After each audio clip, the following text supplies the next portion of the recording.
Buenas tardes a todos. Me gustaría empezar por reforzar el tema que vamos a platicar el día de hoy. Esta es la evolución del marketing, que creo firmemente que tiene que ver con la evolución de la humanidad hasta llegar a su status quo. ¿Qué es el status quo? Simplemente es el hoy, el ahora, lo que vive actualmente la industria del marketing. ¿Y qué es lo que vive actualmente la industria?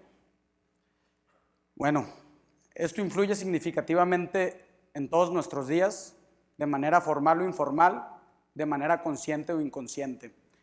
Desde que nos levantamos y elegimos la ropa que nos vamos a poner, a los lugares que salimos con colegas o amigos, desde las apps que tienes en tu celular y los productos que consumes día con día.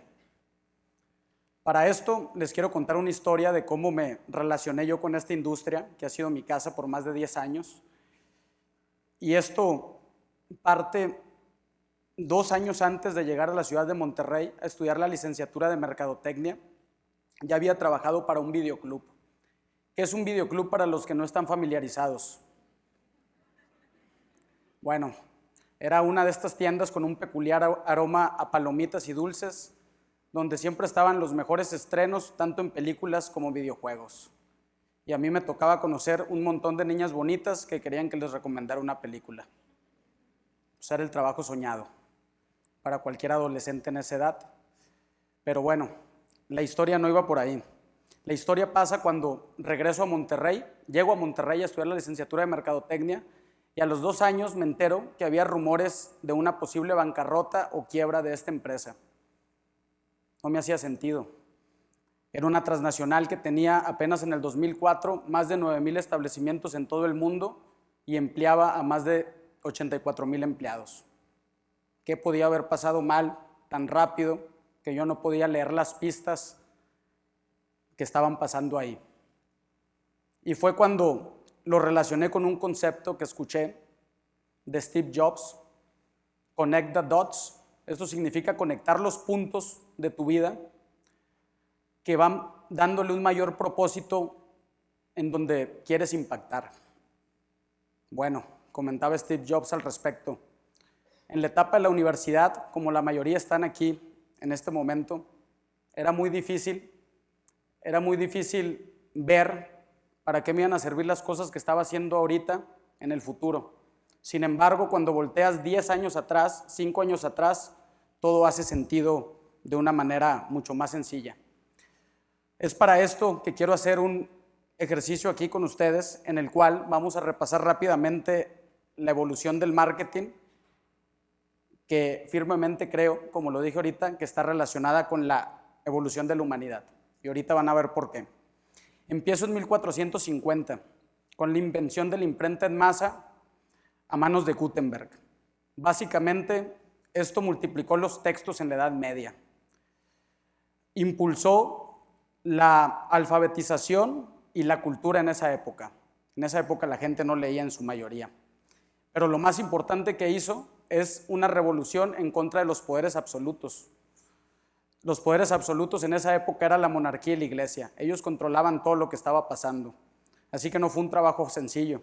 Pasaron casi 300 años para que se pudiera crear la primera plataforma, herramienta de comunicación, que fue una revista.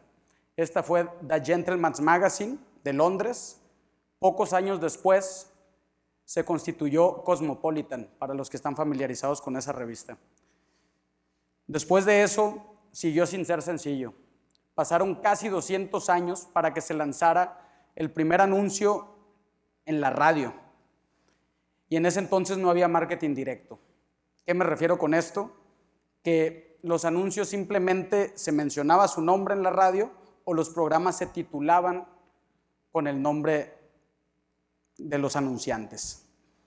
Tuvo que pasar bastantes años para que lograran evolucionar a jingles, que es lo que más conocemos en la radio, y pasaron casi 20 años donde se logra dar otro gran paso en temas de herramientas de marketing. Este es el primer comercial de la historia de la televisión. America runs on bull of a time. Lo peculiar de este comercial, seguramente no les llama la atención los efectos especiales, pero es que este comercial se hizo en ese tiempo y solo existían 4,000 televisiones en Estados Unidos. ¿Alguien de aquí, para que lo pongan en el contexto actual, tiene más de 4,000 followers en su Instagram? ¿Alguien levante la mano? Bueno, en teoría ahí vi 2. En teoría es el doble de alcance que tuvo el primer comercial en la historia, para que se den cuenta cómo han evolucionado los tiempos. 1954. Esto sí pasó rápidamente. En menos de 15 años, la televisión rebasa los 2 medios principales de comunicación. Genera más ingresos que la radio y las revistas. Y lo más interesante, se le llama también época de hombres locos, Mad Men. Hay una serie bastante buena. Si son publicistas, véanla. Y cambió el enfoque del marketing. El enfoque antes de esto se basaba en productos y servicios. Después de esto se empezó a enfocar más en la relación emocional y romántica con el consumidor. Y es la manera en la que seguimos manejando el marketing. El marketing hoy en día te hace parte de una comunidad, te hace parte de un movimiento. Telemarketing. En 1970 se lanza la primera campaña de telemarketing. Esta técnica es muy efectiva, aunque no lo crean. Hoy en día, no sé si les ha tocado, probablemente sí, que les hablan de una telefónica, de un banco, etcétera. Bueno, eso es telemarketing. En 1970 se lleva a cabo la primera campaña a manos de CCI, que es Call Center International, compañía que sigue vigente y siendo las más importantes a nivel global en telemarketing, y el cliente fue Ford Company, la compañía de carros que ustedes conocen. 1984. Bueno, esto ya es el marketing moderno. Aquí cambian las cosas en su totalidad. Les voy a platicar un poquito de este contexto. Mismo joven visionario, Steve Jobs, decide lanzar un comercial de un nuevo producto que iba a revolucionar al mundo tiempo después, en medio del Super Bowl. Jugaba los Pieles Rojas de Washington contra los Raiders de Los Ángeles. Su casa era en el corazón de Silicon Valley. También la casa de las empresas tecnológicas más importantes de las últimas décadas. Y sorpresa, el día siguiente todo el mundo estaba hablando, Super Bowl estuvo bueno, pero ¿viste el comercial? Y esto generó tanto ruido y tanto éxito que muchas empresas del mismo nivel empiezan a hacerlo tradición los siguientes años y esperan sus mejores producciones para soltarlas en el Super Bowl. Esto es simplemente la alfombra roja de la publicidad y también son los minutos más caros al aire. 1995, un gran avance para mí en términos de marketing digital. Se lanza el SEO. Esto simplemente es un buscador que nos da la primera analítica para leer y crear estrategias digitales. Se los voy a poner con un ejemplo.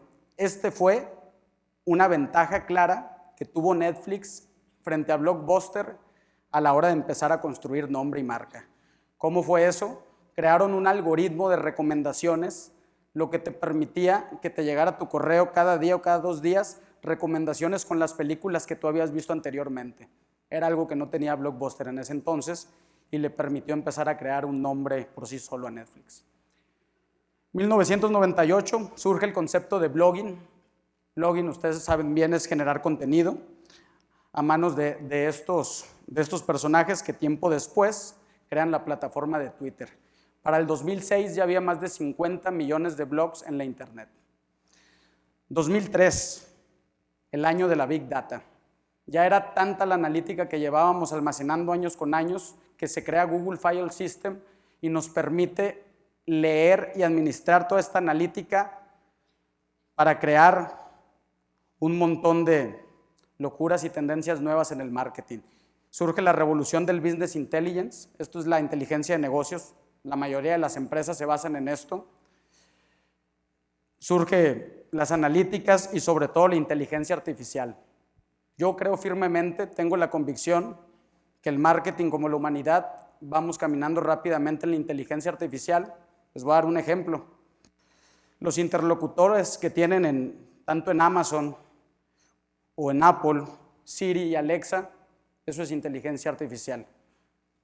Pero ahorita en California están trabajando con un algoritmo de inteligencia donde Google está buscando la manera de que tu auto se conduzca por sí solo y aprenda a conducir viendo a otros autos. Esto te puede permitir que tu carro te deje en el trabajo y después de eso el carro se vaya a trabajar de Uber y hacer dinero por ti. Y estamos muy cerca de esos días. 2004, surge Facebook y YouTube. Bueno, esto simplemente nos da más analítica especializada, es información invaluable para las marcas. Gustos, preferencias, horarios, lugares que visitas, etc. A veces saben más que nosotros, que nuestra propia familia. Aquí surge un concepto que se llama Long Tail Economy. Esto es economía de cola larga. Para ponerlo en un contexto muy sencillo, se los voy a explicar en la industria de la música. Antes no se podía apostar ni dar oportunidad a tantos grupos nuevos. Simplemente se agarraba a los populares porque todo tenía un costo de producción y de distribución. Era muy difícil generar nuevas oportunidades. Hoy en día ustedes conocen la gran lista que hay de oferta musical, pero esto no solo es para la música. Inclusive hay tiendas, tal es el ejemplo de Amazon, que hasta este año abrió una tienda física que solo existieron por años virtualmente y tuvieron una gran oportunidad de introducirse en el mercado. Esto en el pasado era imposible. 2007, es muy interesante este dato, porque antes del 2007, este aparato eran tres: un iPod, un navegador de internet y un teléfono. No lo habíamos podido tener en una sola, y ni se diga el mundo que nos abrió en cuanto al consumo de aplicaciones. Decía Steve Ballmer, director ejecutivo de Microsoft en ese entonces, $500 por un teléfono es una locura, nadie los va a pagar. Además no tiene teclado, no funciona para mandar emails. Pues bueno, el resto ya es historia. 2010, les voy a decir un dato que aplica para todos los que estamos aquí en el escenario. 92% de las personas que estamos aquí y actualmente en el mundo prefiere la recomendación de otra persona por encima de la recomendación de una empresa o una marca. Se ha perdido la confianza en el branding corporativo. Y esto nos abre lugar a otro nuevo juego que se llama influencer marketing. Una herramienta muy importante en la actualidad que tiene bastante alcance y credibilidad actualmente en el mercado.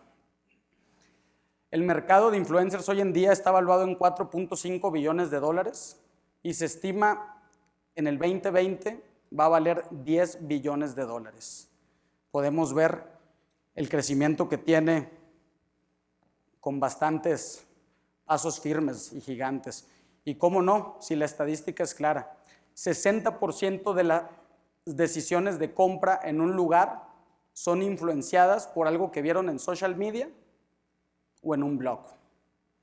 Y más interesante aún, por englobar todas las generaciones que están aquí, en millennials, generación Z, etc., el promedio que pasan actualmente en las redes sociales son 9 horas al día. Queda claro por qué todas las marcas están enfocando en eso. Pero con esto surgen retos y problemas. Tenemos la infoxication. Esto simplemente es la saturación de información que hay en la red. Para ponerlo también con un ejemplo, en 1970, una persona promedio, como todos los que estamos aquí, era impactado por 500 mensajes de marca en un día. En la actualidad ese número es 5,000. Imagínense, si tuviéramos un nivel de captación de un 1%, estaríamos captando 50 mensajes de marca en un día, por encima de todas las ocupaciones y deberes que todos tenemos. Suena una locura, ¿verdad? Pues bueno, esos son los retos de la infoxication. Por eso bien dicen que más es menos, pero a veces mantener algo simple es un trabajo que toma mucho tiempo y esfuerzo. Más adelante van a escuchar al experto en neuromarketing, en Claric, que seguramente va a dejar algo muy valioso sobre estos temas también. Bueno, regresando a la historia que comencé, la mayoría de la gente asume que Netflix se comió a Blockbuster. Yo creo que esa no es la historia completa. ¿Por qué? Porque Netflix tuvo la oportunidad de comprar Blockbuster. Blockbuster tuvo la oportunidad de comprar Netflix, perdón. Blockbuster sabía que los tiempos estaban cambiando. Creó plataformas de streaming, pero al mismo tiempo seguía abriendo una cantidad monstruosa de tiendas por todo el mundo y seguía firme con su expansión global. ¿Qué quiere decir? Realmente nunca tomó con seriedad lo rápido que estaban cambiando los tiempos. Y eso pasa muy comúnmente en esta industria. Otro ejemplo muy interesante es Ed Sander, director ejecutivo de Motorola también. Cuando salió el iPod decía, un aparato que le caben 1000 canciones, ¿para quién? ¿Quién escucha 1000 canciones? Nadie. Ahorita parecen bromas, pero en su momento fueron declaraciones importantes y controversiales.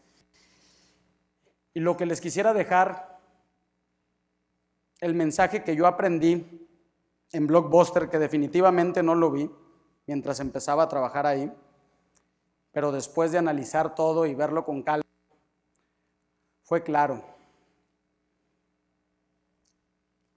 En la industria del marketing, el status quo es cambio.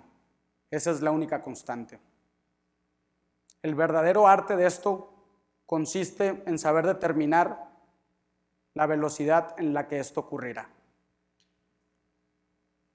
Gracias.